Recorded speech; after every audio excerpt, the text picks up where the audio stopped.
Tôi bị trói buộc với một cái hệ thống, rất là quan liêu, từ tên gọi đã toát ra mùi nghiêm túc rồi. Tại lễ trao giải, một nữ minh tinh trà xanh cố tình hỏi tôi trước ống kính, trong số các nam minh tinh, hôn ai là có cảm giác nhất. Máy quay lập tức đồng loạt chĩa về phía tôi linh cơ khé động, quay sang khoác vai cô ta, cúi xuống hôn cái chụt, rồi ghé sát tai, giọng mập mờ, tất nhiên là hôn cậu thì có cảm giác nhất rồi. Trà xanh đỏ mặt, còn cư dân mạng thì gào thét đến phát điên. Tôi là nữ minh tinh có danh tiếng tệ nhất giới giải trí. Ban đầu, công ty vì muốn nâng độ nổi tiếng cho tôi nên sắp xếp tôi xào CP với hàng loạt nam minh tinh. Ai ngờ marketing quá tay, phản tác dụng, lật xe toàn tập. Dân mạng vừa mắng tôi là nữ nhân tâm cơ, chị dâu trăm nhà, hồ ly tinh chuyên giật chồng, vừa tiện tay đào sạch quá khứ của tôi từ trong ra ngoài. Công ty thấy sai rồi, nhưng không sửa.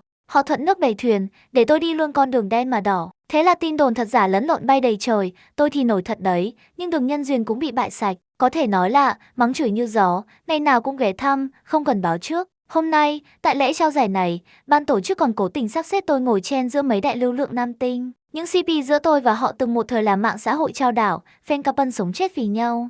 Dù sau này fan CP đều bị chuyển nhượng sang phía nam minh tinh, nhưng không thể phủ nhận, đây vẫn là một cú sắp xếp cực kỳ nhiều chuyện. Quả nhiên, vừa ngồi xuống, cư dân mạng đã chửi nổ comment, ai là thiên tài sắp xếp chỗ ngồi vậy? Ra đây chịu đòn coi, chị dâu chăn nhà muốn nổi điên rồi hả? Nửa người sắp trèo lên người ta luôn kìa. Anh tôi là người đàng hoàng, tôi thì không. Con chó đi ngang qua thấy cũng phải nói một câu, xui xẻo. Tuy là vậy nhưng mà, ảnh chụp chương trình của Diệp An Âm đúng là đỉnh thật. Chẳng đến phát sáng, người qua đường cũng phải hơi lọt hố. Chẳng cái gì, phấn nền chết giày thôi. Con này mặt mộc sống muốn xỉu, em gái tôi xen sóng khóc luôn đó. Hồ ly tinh tránh xa bảo bối nhà tôi ra. Nhìn mà đau tim quá, công ty chó má kia làm ơn thanh toán tiền tổn thương tinh thần cho đơn nhà tôi dùng cái. Còn tôi thì chẳng buồn để tâm mấy lời chửi rủa ấy. Tôi chỉ đang tán gẫu với cái hệ thống vừa đột ngột xuất hiện trong đầu mình. Tôi tổng kết lại, tức là cậu thuộc loại nhân đạm như cúc, đúng không? Hệ thống, mỗi lần ký chủ hoàn thành nhiệm vụ sẽ nhận được 1.000 vạn tiền thưởng. Khoan đã, 1.000 vạn. Tôi còn đang ngơ ngác vì cái bánh từ trên trời rơi xuống đập thẳng vào mặt, thì trước mắt bỗng thỏ ra một chiếc marker dâu. Người dẫn chương trình, Thang Sở Ninh, nhìn tôi bằng ánh mắt vô tội đến mức giả chân, giọng mềm như bông. Diệp tiểu thư, dù sao chị cũng đang rảnh mà, hay là trả lời giúp em vài câu hỏi nhé. Thang Sở Ninh là tiểu hoa thế hệ mới, vào giới giải trí chưa lâu. Nửa tháng trước nhờ một bộ phim mạng mà nổi lên chút chút. Cư dân mạng rất mê bộ nhân thiết trà xanh tiểu bạch thỏ của cô ta. Nghe thì như hỏi ý, nhưng thực chất không cho tôi quyền từ chối. Cô ta khẽ cười, giọng điệu âm dương quái khí, nhìn quanh một vòng thì, ở đây có kha khá nam nghệ sĩ từng được chị hôn rồi nhỉ? Vậy chị thấy môi của ai là có cảm giác nhất? Lời vừa dứt, sắc mặt mọi người đồng loạt biến hóa. Tôi cũng đứng hình, tôi lại hồn, câu này mà cũng dám hỏi, mức độ quá đà vậy sao? Đúng lúc này, hệ thống lại lên tiếng, kích hoạt nhiệm vụ đầu tiên. Ký chủ vui lòng trả lời dựa trên nhân thiết nhân đạm như cúc, tuyệt đối không được lạc đề. Nhanh vậy luôn, tôi nghiêm túc suy nghĩ một chút về định nghĩa của nhân đạm như cúc, rồi hỏi lại, vậy, ý là tôi nên giữ bình tĩnh, sau đó nhàn nhạt nói một câu kiểu đều là diễn xuất, đừng coi là thật đúng không? Hệ thống im lặng một giây, rồi có vẻ hơi lúng túng, ký chủ, do tôi gõ quá nhanh, lợ tay nhập chữ cúc thành một chữ cục khác. Cô suy nghĩ theo hướng tích cực rồi tự do phát huy nhé. What? Toàn tiếng Trung cả đấy, sao ghép lại tôi nghe không hiểu gì vậy trời. Tôi còn định hỏi tiếp thì hệ thống đã bắt đầu đếm ngược 5, 4, 3. Bên kia, Thang Sở Ninh cũng mất kiên nhẫn, giục tôi, Diệp tiểu thư, nói đại một người thôi mà. Chị không phải là chơi không nổi đó chứ. Máy quay đã chĩa thẳng vào mặt tôi, nghĩ đến 1.000 vạn tiền thưởng, tôi lập tức thông não. Tôi vươn tay, ấn thẳng sau gáy Thang Sở Ninh, không cho cô ta kịp phản ứng, nhắm mắt lại rồi, hôn lên. Chỉ là một cái chạm nhẹ, như chuồn chuồn lướt nước, một lời chào xã giao đúng nghĩa.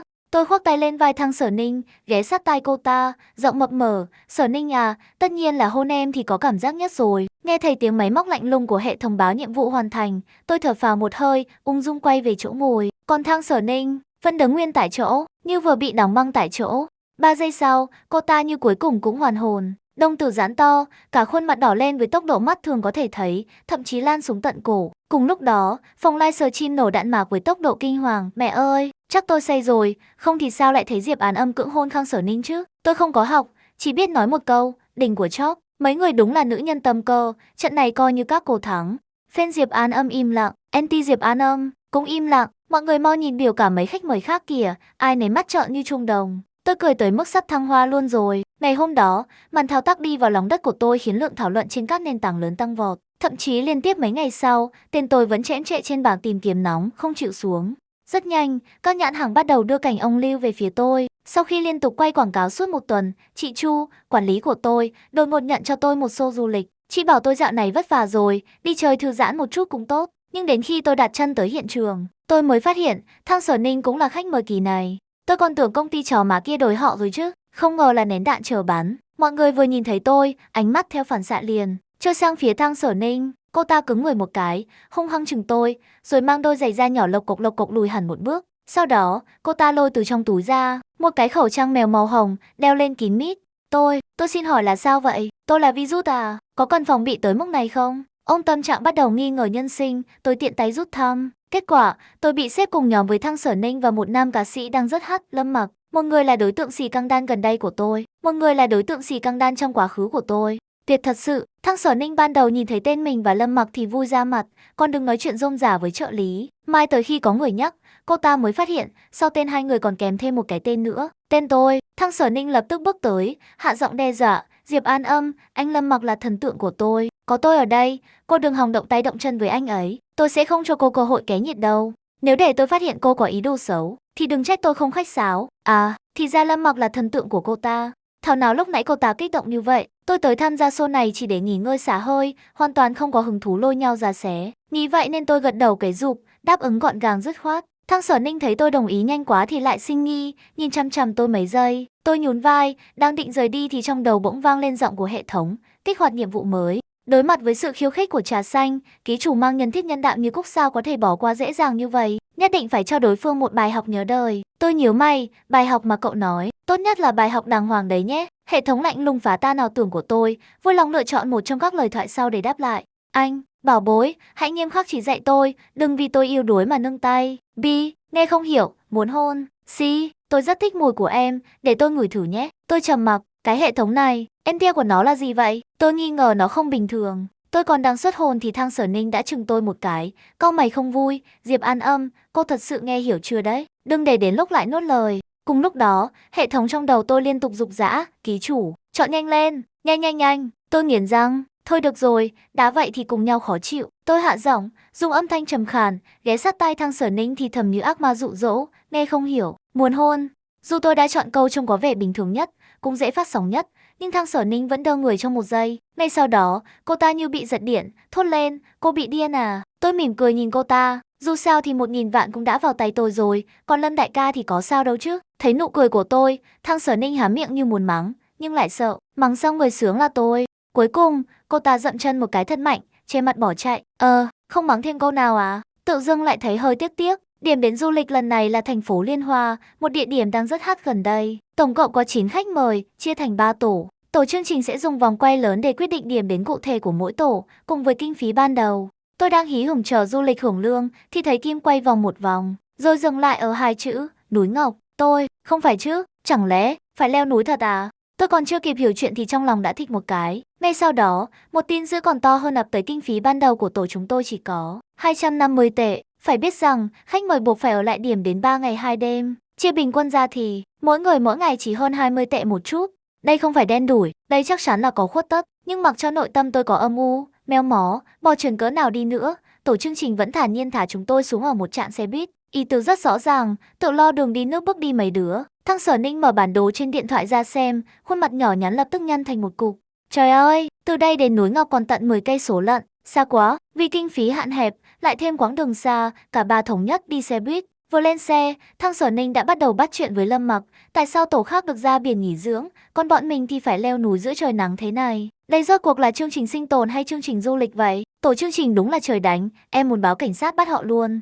Lâm Mặc giọng rất dịu dàng, nhẹ nhàng an ủi cô ta. Tôi nhìn là biết, cả hai đều cố tình lạnh nhạt với tôi cũng chẳng tự chuốc khó chịu, dứt khoát đeo tai nghe, mở nhạc. Ban đầu hai người nói chuyện khá vui vẻ, nửa tiếng sau, ngay cả mấy anh quay phim cũng mệt, thu bớt thiết bị lại, dù sao thì tư liệu cũng đủ dùng rồi. Thái độ của Lâm Mặc lập tức trở nên qua loa thấy rõ. Thăng Sở Ninh vẫn muốn tiếp tục bắt chuyện, Mặc ca, em nghe nói quê anh có loại anh đào rất ngon, có thể. Cô ta còn chưa nói xong thì Lâm Mặc đã ngắt lời, anh ta ngáp một cái, lấy bịt mắt ra giọng lạnh nhạt, Tiểu Ninh, đừng làm ồn, anh hơi buồn ngủ. Thăng Sở Ninh sững người một chút, khô khan đáp, à, vậy Mặc ca ngủ đi, em không làm phiền nữa. Lại thêm nửa tiếng trôi qua, tôi nghe thấy tiếng buồn nôn khẽ khẽ, quay đầu lại nhìn thì thấy Thăng Sở Ninh che miệng, sắc mặt tái đi, rõ ràng là say xe. Cô ta gắng gượng thêm một lúc nữa, cuối cùng vẫn chịu không nổi. Thăng Sở Ninh dè dặt chọc chọc vào cánh tay Lâm Mặc, nhỏ giọng nói, Mặc ca, Em hơi khó chịu. Lâm Mặc không có phản ứng gì, nhưng tôi mắt tinh, thấy rõ vai anh ta khẽ động một cái. Ồ, hóa ra là giả vờ ngủ, đúng là giỏi thật. Tôi khẽ thở dài, chủ động lên tiếng, để tôi đổi chỗ cho em nhé. Bên này tôi ngồi sát cửa sổ, chắc sẽ dễ chịu hơn. Thăng Sở Ninh yếu ớt gật đầu, đổi lại là trước kia, kiểu gì cô ta cũng phải cà khịa tôi vài câu. Vừa đổi chỗ xong chưa được bao lâu sẽ biết sắc mạnh một cái. Thăng Sở Ninh không đứng vững, cả người đổ thẳng lên vai tôi. Cô ta luống cuống ngồi thẳng dậy, còn tôi thì không để tâm lắm. Thăng Sở Ninh nhắm mắt, tựa vào cửa sổ một lúc, rồi bỗng quay đầu nhìn sang tôi. Cảm nhận được ánh nhìn nóng rực đó, tôi ung dung hỏi, lại sao nữa đây, đại tiểu thư? Thăng Sở Ninh siết chặt vạt váy, cúi đầu không dám nhìn tôi, giọng nhỏ nhẹ như mũi kêu, Diệp An Âm, em có thể dựa vào vai chị không? Mùi hương trên người chị, làm em thấy rất dễ chịu. Tiểu trà xanh tỉnh lại đi, đây không phải thế giới Abo, tôi cũng không có cái gọi là tin tức tố đâu. Dù trong lòng tôi đã kịp chạy qua một tràng khiếu nại, nhưng ngoài mặt vẫn nhàn nhạt đáp dựa đi. Thăng Sở Ninh nghiêng đầu, từ từ tựa lên vai tôi, khóe mắt tôi liếc thấy tư thế cứng đờ của cô ta, liền nhướng mày, không thấy khó chịu à? Chưa đợi Thăng Sở Ninh trả lời, tôi đã rất tự nhiên ấn nhẹ đầu cô ta, để cô ta dựa hẳn vào lòng mình. Thế này chắc sẽ dễ chịu hơn. Ngay lúc đó, trong đầu tôi vang lên tiếng máy móc quen thuộc của hệ thống, phát hiện hành sáo của ký chủ cực kỳ phù hợp với khái niệm nhân đạo như cúc đặc biệt thưởng thêm 1.000 vạn tiền mặt. Ký chủ bé ngoan, cố lên nha. Quan, hệ thống nhà mấy người đều giàu tới mức này hả? Tôi thích lắm đó. Trời giáng ngang một khoản tiền lớn, tôi kích động tới mức tay cũng hơi run. Cúi đầu nhìn xuống Thăng Sở Ninh, trong lòng tôi nhắm chặt mắt, cả khuôn mặt đỏ bừng như cà chua chín. Tôi không nhịn được sinh ra chút nghi hoặc. Trong xe, nóng đến vậy sao? Cuối cùng, xe buýt cũng tới núi Ngọc. Tôi vươn vai, chỉ cảm thấy không khí trong lành hẳn ra. Thăng Sở Ninh thì như vừa thoát nạn, hít thở lấy hít để. Máy quay được dựng lại, mấy anh quay phim lập tức vào vị trí. Lâm Mặc dụi mắt, làm ra vẻ vừa mới tỉnh ngủ. Anh ta nhìn Thăng Sở Ninh, giọng đầy lo lắng. Tiểu Ninh, sắc mặt em kém quá, có phải không khỏe không? Thăng Sở Ninh lắc đầu, em ổn rồi. Lâm Mặc xoa xoa tóc cô ta, gương mặt tràn đầy cưng chiều. Vậy thì tốt, nếu trong người không thoải mái, Tiểu Ninh nhất định phải nói với anh nhé. Thăng Sở Ninh cảm động, gật đầu thật mạnh. Đối với cảnh tượng trước mắt này, đánh giá của tôi chỉ có 8 chữ, một người tráng ca, một người ngốc ngọt. Có lẽ cảm nhận được ánh mắt của tôi, Thăng Sở Ninh vô thức quay đầu lại. Tôi thong thả tháo tai nghe xuống, cong môi cười với cô ta. Thăng Sở Ninh hừ nhẹ một tiếng, bước tới bên cạnh tôi, vẻ mặt kiêu căng không che giấu. Diệp An Âm, tuy vừa rồi chị có giúp tôi thật, nhưng điều đó không có nghĩa là bản tiểu thư đã hết ghét chị đâu. Chỉ có thể nói là, chị cũng không vô dụng như tôi tưởng, mà tôi không phải khen chị nhé. Cùng lắm thì, chị chỉ tốt hơn tưởng tượng của tôi một chút xíu thôi. Không hiểu sao, tôi đột nhiên rất muốn chọc cô ta. Thế là cô ta nói một câu tôi như cái máy lặp, nhàn nhạt đáp lại một câu, nghe không hiểu, muốn hôn. Mặt Thăng Sở Ninh lập tức đỏ bừng, lùi liền một bước, rồi hét lên chạy mất á. Diệp An Âm, tôi ghét chị. Tôi đứng nguyên tại chỗ, cười đến cong cả eo. Tiểu trà xanh này, hình như hơi đáng yêu thì phải. Trả xong tiền vé vào núi Ngọc, trên người chúng tôi chỉ còn đúng 70 tệ. May mà tổ chương trình lần này còn có chút lương tâm, đã đặt sẵn cho chúng tôi một homestay trên núi. Nếu không thì thật sự sẽ phải lấy trời làm chăn, lấy đất làm chiếu mất. Homestay nằm ở lưng chừng núi, buộc phải đi bộ. Đi được một đoạn, Thăng Sở Ninh rõ ràng đã đuối sức. Cô ta lau mồ hôi ở thái dương bằng khăn giấy, thở hổn hển. Tôi nghỉ ở đây một lát, hai người đi trước đi, đừng đợi tôi. Trong mắt Lâm Mặc lóe lên một tia không kiên nhẫn, nhưng ngoài mặt vẫn dịu dàng, không sao đâu Tiểu Ninh. Vừa hay anh với An Âm cũng có thể nghỉ một chút. Nghe tới đây, cơm tối hôm qua của tôi suýt nữa thì trào ngược lên cổ họng. Tôi và Lâm Mặc quen nhau trong một show giải trí. Con người này đúng kiểu bài nhỏ mà làm lớn, có máy quay thì đóng vai dịu dàng chu đáo, không có máy quay thì lộ nguyên hình, chào cũng lời chào. Tôi còn từng bị anh ta lén lườm trắng mắt mấy lần. Hồi trước, CP show dựa tôi và Lâm Mặc giúp anh ta ăn đủ lợi ích. Lần này, xem ra anh ta lại nhắm tới Thăng Sở Ninh, nên mới liên tục tương tác. Chỉ tiếc là Thăng Sở Ninh hoàn toàn không nhận ra, cô ta còn tưởng mình đua idol thành công, mắt sáng long lanh. Đúng là, con gái nhà địa chủ, ngốc mà có phúc.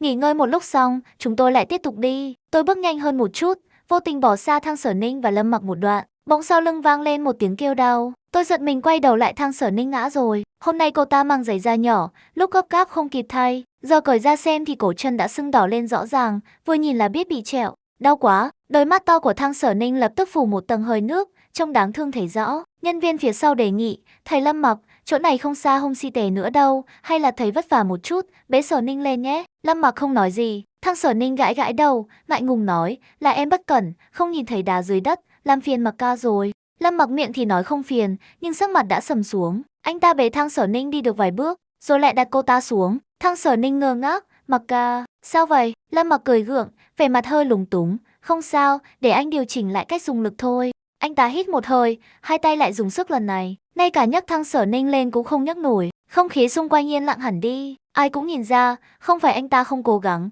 mà là thật sự không đủ sức, chỉ là mọi người đều ngại, không ai nói toạc ra thôi. Thang Sở Ninh còn chưa kịp lên tiếng, thì Lâm Mặc đã tự vỡ phòng tuyến trước. Anh ta nửa đùa nửa thật nói, Tiểu Ninh à, có khi em nên quản lý vóc dáng lại một chút đấy. Thang Sở Ninh trợn tròn mắt, không tin nổi, hả? Nhưng mà, em chỉ hơn 40 cân thôi mà. Đinh, trong đầu tôi bỗng vang lên giọng hệ thống, nhiệm vụ mới được phát hành. Tiểu trà xanh trông như sắp vỡ vụn đến nơi rồi. Ký chủ mang nhân thiết nhân đạm như cúc sao có thể khoanh tay đứng nhìn. Mau đi ôm, à nhầm, mau đi đỡ cô ấy đi. Tôi giật giật khóe miệng, cái hệ thống này dùng từ cũng bắt trên ghê ha. Nhìn là biết ăn lái suốt ngày, thở dài một hơi, tôi bước nhanh tới, ngồi xổm trước mặt Thang Sở Ninh, mỉm cười nói, Thang Sở Ninh, để tôi cõng em. Cô ta giãy giụa nhẹ, do dự, Diệp An Âm, chị chắc chứ? Tôi chớp mắt với cô ta, em không dám à? Một câu này đánh trúng sĩ diện. Thang Sở Ninh lập tức bị khơi lên chiến ý, vòng tay ôm lấy cổ tôi, bựu môi, ai nói tôi không dám, ngược lại là chị đó, cẩn thận chút, đừng làm tôi rơi xuống đấy. Trong lúc đầu võ mồm, tôi nhẹ nhàng cõng Thang Sở Ninh lên lưng. Dù gì tôi cũng có thói quen đi gym định kỳ, hơn nữa Thang Sở Ninh không hề nặng, cõng cô ta đúng là dễ như trở bàn tay. Dễ như trở bàn tay, hệ thống hưng phấn reo vang trong đầu tôi, kiểm tra lần 1, ký chủ hoàn thành nhiệm vụ xuất sắc, tiền thưởng đã được chuyển vào tài khoản ngân hàng 10 triệu. Lâm Mặc vốn mang tâm thế đứng xem kịch vui, nhưng khi thấy tôi thật sự cõng được Thang Sở Ninh, biểu cảm trên mặt anh ta lập tức đông cứng. Tôi nhe răng cười với anh ta, giọng điệu tràn đầy mỉa mai, xem ra Mặc ca cũng nên đi quản lý hình thể lại một chút rồi. Mặt Lâm Mặc đen như đáy nồi, Thang Sở Ninh thì cười bật thành tiếng. Cô ta ghé sát tai tôi, nhỏ giọng thì thầm, Diệp An Âm, chị xấu xa thật đấy. Hơi thở ấm nóng bất ngờ phả lên gò má tôi, khiến đầu tai tê dại. Tôi hơi không được tự nhiên, nghiêng mặt đi chỗ khác, tò mò hỏi, em không phải nói Lâm Mặc là thần tượng của em sao? Tôi đối xử với anh ta thế này, em không tức à? Nghe vậy, Thang Sở Ninh bĩu môi, mở chế độ xả một tràng. Tôi đính chính lại nhé, anh ta không phải thần tượng của tôi, anh ta chỉ là một tên hàng phết, sức thì không có, ông không nổi tôi lại còn quay ra đổ lỗi tôi nặng. Cút đi cho rồi, đúng là có bệnh, nếu được quay lại quá khứ, tôi nhất định phải đi khám mắt. Không hiểu sao tôi lại có thể phen loại người này suốt hơn nửa năm trời. Trong lúc nói chuyện, chúng tôi đã đến cửa home si tế lúc nào không hay. Tôi thả Thang Sở Ninh xuống, xoa xoa cánh tay đã hơi mỏi. Cô ta kéo nhẹ góc áo tôi, vẻ mặt hiếm hoi có chút ngượng ngùng. Diệp An Âm, cảm ơn chị đã giúp tôi giải vây, còn cõng tôi lâu như vậy. Khó lắm mới thấy Tiểu Lục Trà lúng túng thế này. Tôi nhíu mày, cố ý trêu, em nói gì cơ? Tôi không nghe rõ. Thang Sở Ninh chừng tôi một cái, chống nạnh, chị đừng được đằng chân lân đằng đầu. Rõ ràng đã nhảy một chân vào trong home si tế, thế mà cô ta lại đột ngột quay ngược lại, ghé sát tai tôi, hét thật to.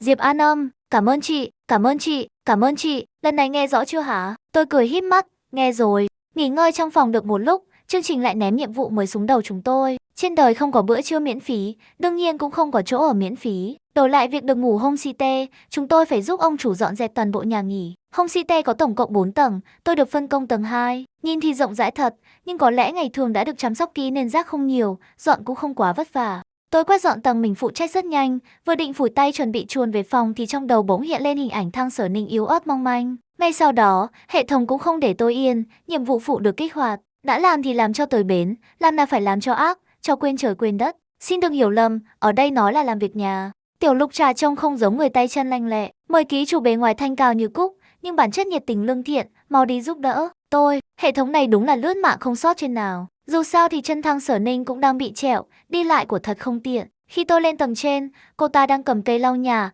kéo từng đường rất chậm, tốc độ như rùa bò, nhưng lau thì cực kỳ cẩn thận. Thấy tôi xuất hiện, miệng Thang Sở Ninh há tròn thành chữ O. Diệp An Âm, chị dọn xong rồi à? Tôi gật đầu, rất tự nhiên lấy thêm một cây lau nhà, cùng cô ta dọn tiếp. Thang Sở Ninh chọc chọc vào cánh tay tôi, ngạc nhiên hỏi, này, sao chị làm quen tay thế? Tôi không cần suy nghĩ, trả lời ngay, trước đây tôi từng làm phục vụ. Ngày nào cũng phải lau dọn quán ăn, làm lâu thì quen thôi. Nghe vậy, động tác của Thang Sở Ninh khựng lại trong chốc lát. Chuyện học vấn của tôi không phải bí mật trong giới, thậm chí còn từng bị cư dân mạng đem ra chế giễu. Nhưng họ nói cũng không sai. Tôi sinh ra ở vùng quê hẻo lánh, trong nhà trọng nam khinh nữ. Học xong cấp 3, gia đình đã muốn gả tôi đi để lấy tiền sính lễ. Nhưng tôi chạy trốn, để sống sót.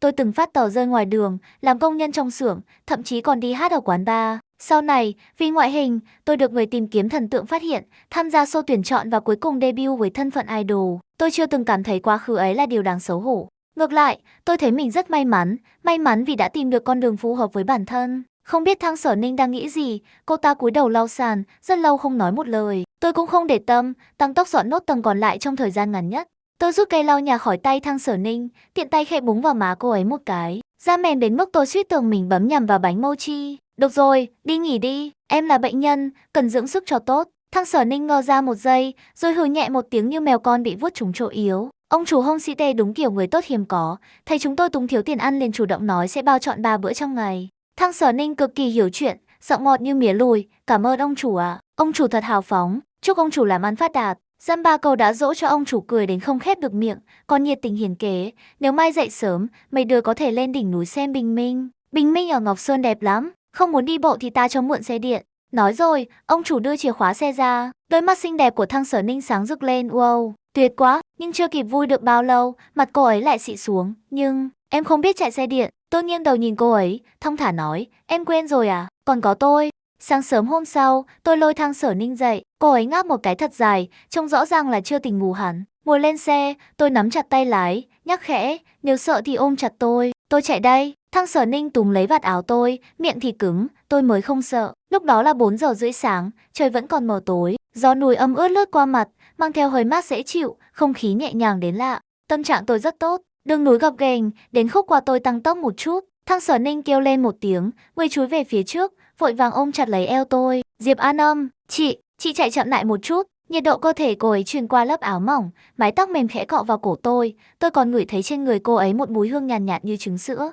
Tim tôi bỗng hụt mất một nhịp, dừng xe ổn định ở bãi đỗ, tôi liếm nhẹ môi, đến rồi. Từ đây lên đỉnh núi vẫn còn một đoạn nữa. Thăng Sở Ninh còn nôn nóng hơn cả tôi, rõ ràng chân vẫn chưa khỏi hẳn, vậy mà đã nhảy xuống xe, kéo tay tôi chạy thẳng lên trên. Giữa lúc chạy băng băng, bàn tay mềm mại của cô ấy siết chặt lấy các ngón tay tôi khẽ nắm lại, cơ thể không kiểm soát được mà run nhẹ. Tôi dụ mắt xuống, nghe rất rõ tiếng tim mình đập thình thịch. Vận may của chúng tôi đúng là không tệ, vừa kịp lúc ánh bình minh xé mây mà đến, mặt trời từ từ nhô lên, nhuộm cả bầu trời thành một bức tranh rực rỡ. Thăng Sở Ninh nhảy nhót không yên, chụp hết tấm này đến tấm khác. Tôi đang mải ngắm cảnh thì cô ấy đột ngột chuyển điện thoại sang chế độ selfie, giọng phấn khích, Diệp An Âm, nhìn qua đây nè. Tôi theo phản xạ quay đầu lại. Trong khung hình, sau lưng là dáng đỏ rực, Thăng Sở Ninh cười tươi như nắng, còn tôi thì mặt không cảm xúc kỳ lạ là trông lại rất hợp. Ý nghĩ vừa lóe lên ấy dạ tôi giật mình. Tôi vội xua đi những suy nghĩ không thực tế trong đầu, rồi khẽ cong môi, đưa tay làm dấu chữ V.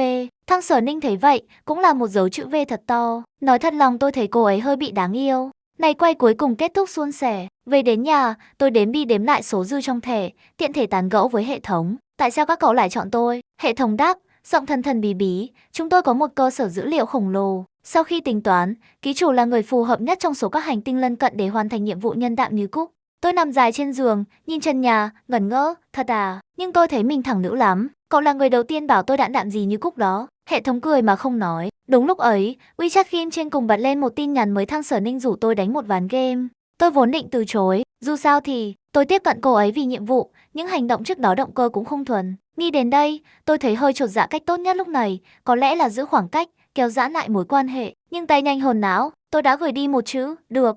Hệ thống trong đầu lại cá khịa cho đủ combo, thằng nữ đó hả? Tay tôi nóng bừng, mặc kệ nó, đăng nhập game, đánh một ván thôi mà. Dù là yêu cầu của bạn bình thường, tôi cũng không có lý do gì để từ chối. Chuyện này cũng chẳng chứng minh được điều gì. Ván game đầu tiên mới bắt đầu chưa bao lâu thì phía địch ném thẳng một quả lựu đạn sang. Thăng Sở Ninh trúng đòn, ngã ngay tại chỗ. Đội viên số 2 lao tới cứu, vừa kéo dậy chưa kịp dùng túi cứu thương, Thăng Sở Ninh lại bị bắn gục lần nữa, kéo theo cả đội viên số 2 nằm luôn.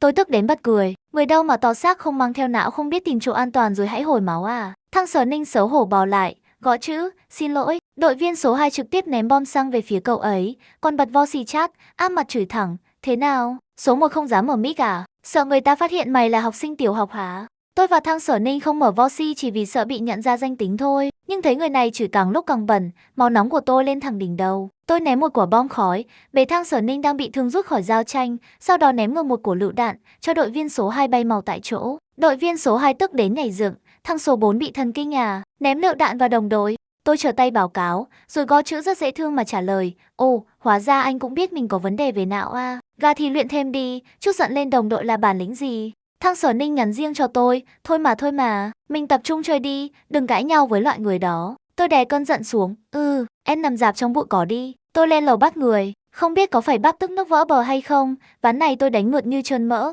quét sạch cả đội bên kia. Thăng Sở Ninh trong game làm động tác ăn mừng, nhảy tưng tưng, wow, Diệp tỷ ơi, chị giỏi quá, đỉnh thật sự. Tôi cong môi cười, chơi tiếp không? Thăng Sở Ninh, không, xem WeChat đi. Tôi mở WeChat, mới phát hiện em ấy gửi liền một hơi mấy file. Thăng Sở Ninh trả lời cực nhanh, đừng tưởng trong game cứu tôi là tôi thay đổi cái nhìn về chị nhé.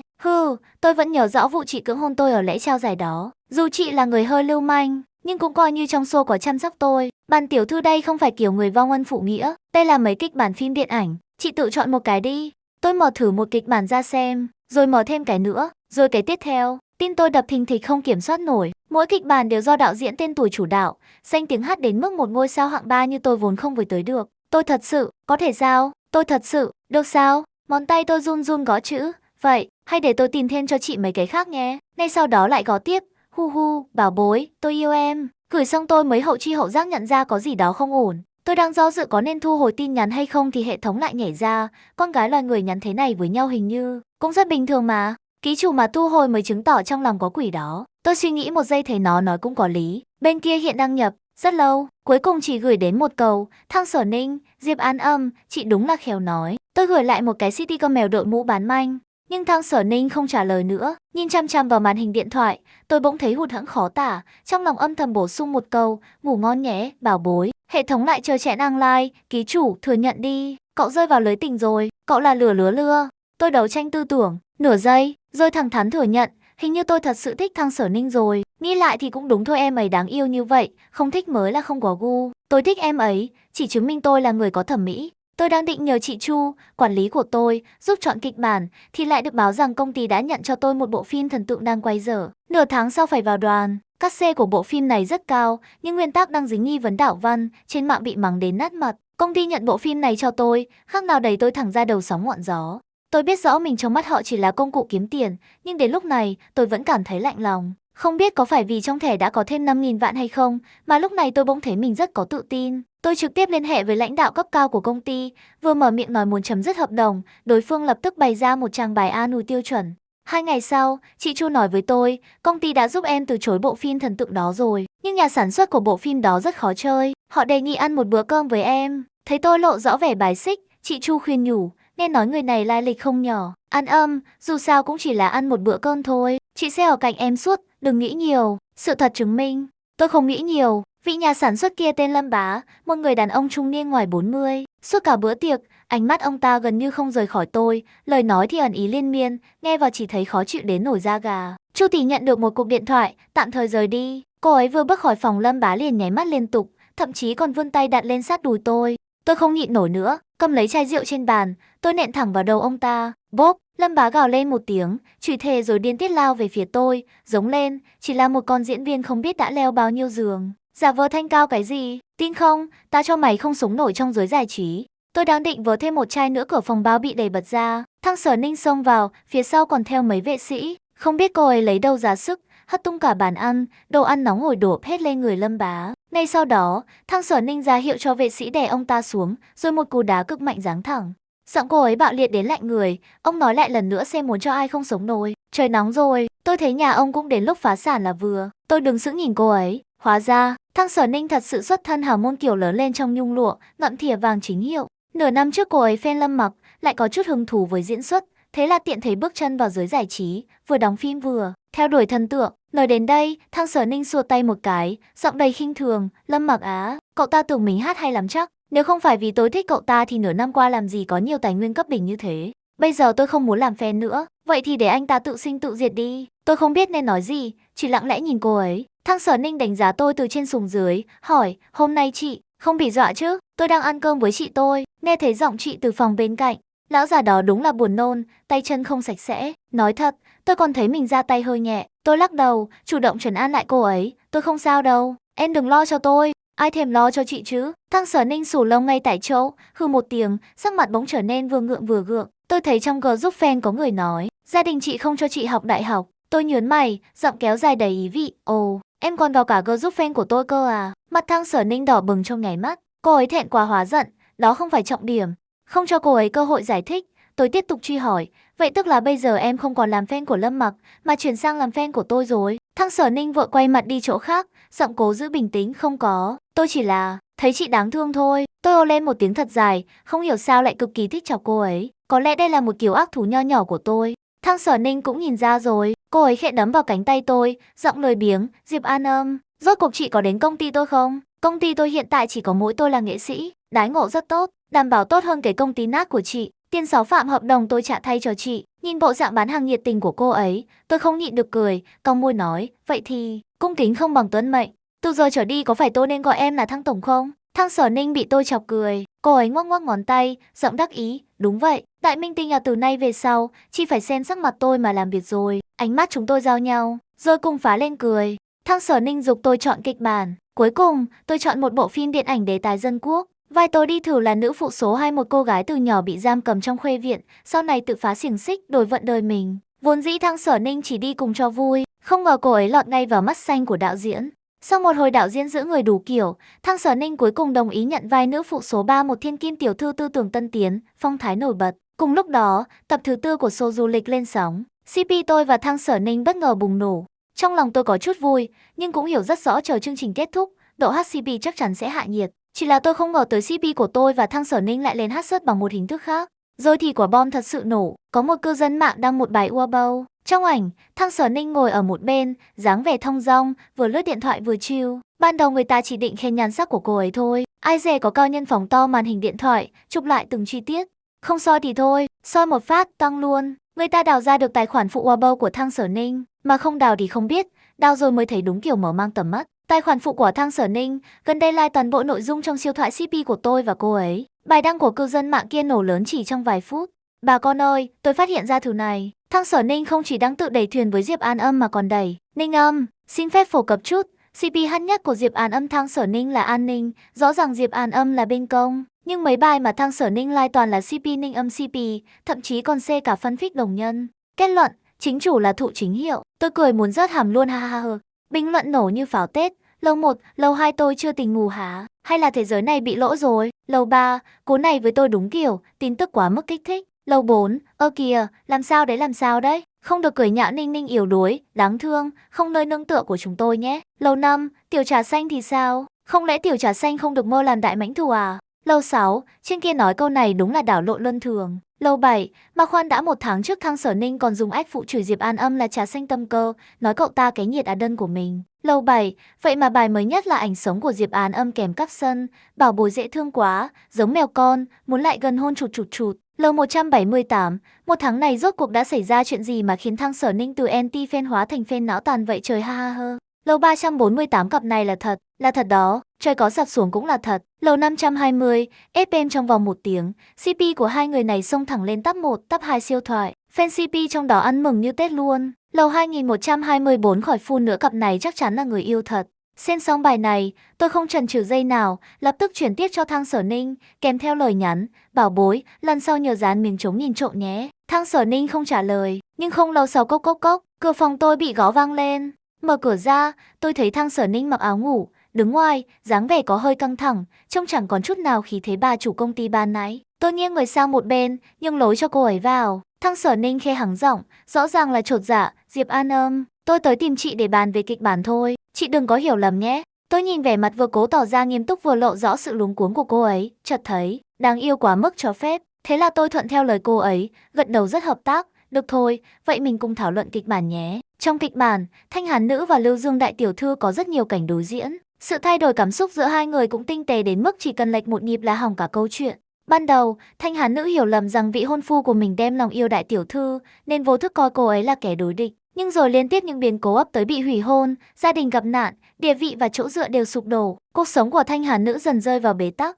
Đại Tiểu Thư động lòng thương, dùng những kiến thức học được ở phương Tây để khai sáng cho cô, khuyên cô bước ra khỏi cánh cổng cao tường, tự tin cho mình một con đường sống. Thế nhưng chiến loạn nổ ra, hai người bị chia cắt suốt mấy năm trời. Lần tái ngộ sau đó, Thanh Hàn Nữ đã cắt bỏ mái tóc dài, cởi bỏ váy áo cũ, trở thành một đảng viên hoạt động bí mật. Định mệnh treo ngươi, hai người lại được phân vào cùng một tổ chức bí mật, cùng nhau chấp hành nhiệm vụ cuối cùng. Nhưng chính trong nhiệm vụ ấy, họ bị kẻ phản bội bàn đứng. Trong làn đạn hỗn loạn, Thanh Hàn Nữ dốc cạn hơi tàn, dùng thân mình che cho Đại Tiểu Thư viên đạn cuối cùng.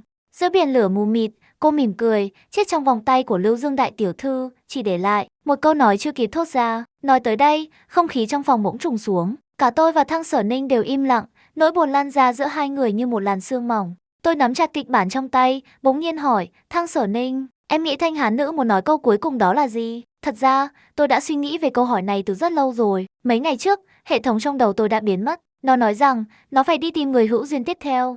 Trước khi rời đi, có lẽ nhận ra sự do dự trong lòng tôi, nó để lại mấy câu chúc phúc, bảo tôi hãy trân trọng hiện tại. Nó nói, nếu đã yêu thì hãy nói ra, đừng để tình cảm chôn sâu trong lòng, trở thành tiếc nuối cả đời. Nghĩ tới đây, tôi hít sâu một hơi, lấy hết can đảm. Không đợi Thang Sở Ninh trả lời, tôi giơ tay, nhẹ nhàng vén lọn tóc dài đang rối của cô ấy ra sau tai, rồi cúi xuống đặt một nụ hôn khẽ lên khóe môi cô ấy. Tôi nhìn thẳng vào đôi mắt của Thang Sở Ninh, giọng nói thấp đến mức gần như thì thầm, chị yêu em. Đây là câu nói còn dang dở trong kịch, cũng là tiếng lòng của tôi. Thang Sở Ninh chớp chớp mắt, ngơ ngác nhìn tôi. Cô ấy liếm nhẹ môi, mãi một lúc sau mới chậm chạp nhận ra mình vừa bị hôn. Nhìn dáng vẻ tay chân luống cuống của cô ấy, tôi mím môi, trong đầu chợt lóe lên một suy nghĩ, có phải mình quá đường đột rồi không? Nhưng ngay giây sau gáy tôi bị một bàn tay mềm mại giữ chặt. Thang Sở Ninh cúi người lại gần, chủ động hôn trả. Đôi môi nóng bỏng áp xuống, hơi thở quấn lấy tôi không cho trốn tránh. Giữa nụ hôn vụng về nhưng chân thành ấy, tôi nghe thấy giọng cô ấy vừa xấu hổ, vừa kiên định đến lạ. Diệp An Âm, em thích chị, là kiểu thích nhất trên đời này, thích nhất luôn. Thật đáng ghét, lại gặp Diệp An Âm ở lễ trao giải nữa rồi. Cái đồ nữ nhân tâm cờ này, còn dám ngồi ngay cạnh anh Lâm Mặc của tôi. Cô ta dựa vào đâu chứ? Hừ, không được, tôi phải cho cô ta nếm mùi lợi hại. Mê mơ, ném cho cô ta một câu hỏi khó, xem cô ta trả lời thế nào. Khoan đã, sao cô ta lại đi về phía tôi thế này? Môi nóng nóng, khoan đã, tôi bị hôn rồi á? Trời ơi, mẹ ơi, náo tôi, đóng băng luôn rồi. Đây là nụ hôn đầu của tôi đó. Chết tiệt, không được, tôi tuyệt đối không thể gặp lại cô ta nữa. Sao lại gặp nữa rồi, lại còn trong chương trình. Xác nhận xong, Diệp An Âm chính là một nữ lưu manh chính hiệu. Cô ta là mù chữ à? Tôi nói bóng gió thế mà cũng không hiểu, lại còn bảo muốn hôn tôi thật sự cạn lời. Cô ta, không phải là Lê Si đấy chứ? Không được, tôi phải tránh xa cô ta ra mới được. Thần kinh à, ai đời chương trình du lịch lại bắt khách mời đi leo núi, ngồi xe buýt gần 2 tiếng, tôi say xe muốn chết luôn rồi. Trên người Diệp An Âm hình như dùng một loại sữa tắm nào đó, mùi thơm nhàn nhạt, rất dễ chịu. Về nhà, mình cũng mua một chai giống vậy không đúng? Không được, phi, ai thèm dùng đồ giống cô ta chứ? Hay là chỉ mua giống mùi thôi nhỉ? Chắc cũng không sao. Thôi thì, lén dựa đầu qua một chút vậy, cô ta chắc sẽ không phát hiện đâu. Khoan đã, sao cô ta lại chủ động kéo mình vào lòng thế này? Hừ, cô ta tính dùng chiêu này dụ mình à? Thất vọng cho cô ta rồi, mình đâu phải trẻ con, không dễ mắc lừa đâu. Lâm Mặc chết tiệt, hắn dám nói mình nặng. Trời ơi đất hỡi, người đàn ông này phát điên rồi à? Diệp An Âm nhìn thì gầy gầy yếu thế thôi, ai ngờ lại bế thẳng mình lên luôn. An toàn ghê, không được, mình quyết định rồi thoát phen. Quay đầu, đạp chết cái thằng Lâm Mặc diễn viên rẻ tiền kia cho tôi. Diệp An Âm hình như biết làm việc nhà thật, động tác gọn gàng, thuần thục, kể về quá khứ của mình thì lại nhẹ tênh như không. Nói thật, hơi quyến rũ. Ở Ngọc Sơn, bình minh đẹp lắm, nhưng Diệp An Âm đứng trong gió sớm, mặt mộc hơi ướt sương, hình như còn đẹp hơn cả cảnh. Tôi kéo cô ta chụp ảnh chung, cô ta ngơ ngơ, giơ tay làm dấu V. Tôi cười đến suýt xỉu. Chương trình kết thúc rồi, thời gian trôi nhanh thật, nhanh đến mức tôi có chút không nỡ. Vậy thì, tìm cớ chơi game với cô ta vậy. Cứu mạng, sao tôi gà thế này? Vào game chưa được bao lâu đã ngã rồi, xấu hổ chết mất. Tôi bình thường không thế này đâu. Cô ta có nghĩ tôi đầu óc có vấn đề không? Nhưng lúc cô ta chơi game thì, động tác gọn, phản ứng nhanh, còn đứng ra bảo vệ tôi, xử đẹp cái tên đồng đội miệng thối kia. Đây là cái gì vậy? Hộ thê bằng thực lực trong truyền thuyết à? Tôi nghĩ rồi, tôi hình như thật sự rơi vào lưới tình mất rồi, nhưng mà là tự nguyện, hoàn toàn cam tâm tình nguyện. Hoàn Văn, hẹn gặp lại các bảo bối ở câu chuyện tiếp theo.